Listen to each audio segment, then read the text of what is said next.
தமிழ்நாட்டுக்குள் ஈடுபடாத ராமர் அரசியல் மதம் மக்களுக்கானது அரசுக்கானதுன்னு சொல்லி நம்ம கேட்டிருப்போம். ஆனா இந்தியா முழுவதிலும் ராமரை வைத்து அரசியல் ஆதாயத்தை மேற்கொண்டவர்கள் பிஜேபி. உச்ச நீதிமன்றத்தை நாங்க உறுதிமொழி கொடுத்துட்டோம், பாபர் மசூதி நாங்க எதுவுமே செய்ய மாட்டோம் சொல்லி போன பிஜேபியும் RSS அமைப்பினரும் 1992ஆம் ஆண்டு டிசம்பர் 6 அன்னைக்கு பாபர் மசூதியை இடித்து தரைமட்டமாக்கினாங்க. அது மட்டுமல்லாம ராம ஜென்ம பூமியை மீட்க போறோம்னு சொல்லி அயோத்தியில 2024ஆம் ஆண்டு ராமருக்குன்னு ஒரு கோயிலையும் கட்டி அன்றைக்கு இருந்த நாடாளுமன்ற தேர்தலை மேற்கொண்டாங்க பிஜேபி அரசாங்கம். ஆனா தமிழ்நாட்டுக்குள்ள ராமரை வைத்து செய்யற அரசியல் எடுபடுமான்னு பார்த்தப்ப பிஜேபி அமைப்பினர் கையில் எடுத்தவர் தான் முருகன். 2020ஆம் ஆண்டு முருகன் வேல் யாத்திரைன்னு சொல்லி ஒரு யாத்திரை நடத்துறாங்க. ஆனா அதை பெரும்பாலான தமிழ்நாட்டு மக்கள் நிராகரிச்சாங்க. இதே மாதிரி நிறைய விஷயங்களை பண்ணிக்கிட்டு இருந்த பிஜேபி ஆனது இறுதியா திருப்பரங்குன்றத்துல கார்த்திகை தீபத்தன்னைக்கு மலையோட உச்சியில் தீப தூண்ல சிக்கிருந்த தர்காவுக்கு பக்கத்துலதான் விளக்கேற்றணும்னு சொல்லி இந்துவுக்கும் முஸ்லீமுக்கும் கலவரத்தை ஏற்படுத்த நினைச்சாங்க இந்துத்துவ அமைப்பினர். இன்னும் சொல்ல போனா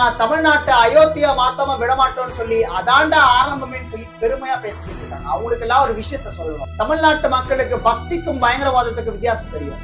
நீங்க முருகனை கையில் எடுத்து பக்தின்னு காரணத்தை காட்டி பயங்கரவாதத்துல ஈடுபட்டீங்கன்னு சொன்னா தமிழ்நாட்டு மக்கள் நிச்சயமா உங்களுக்கான பதிலடி தருவாங்க.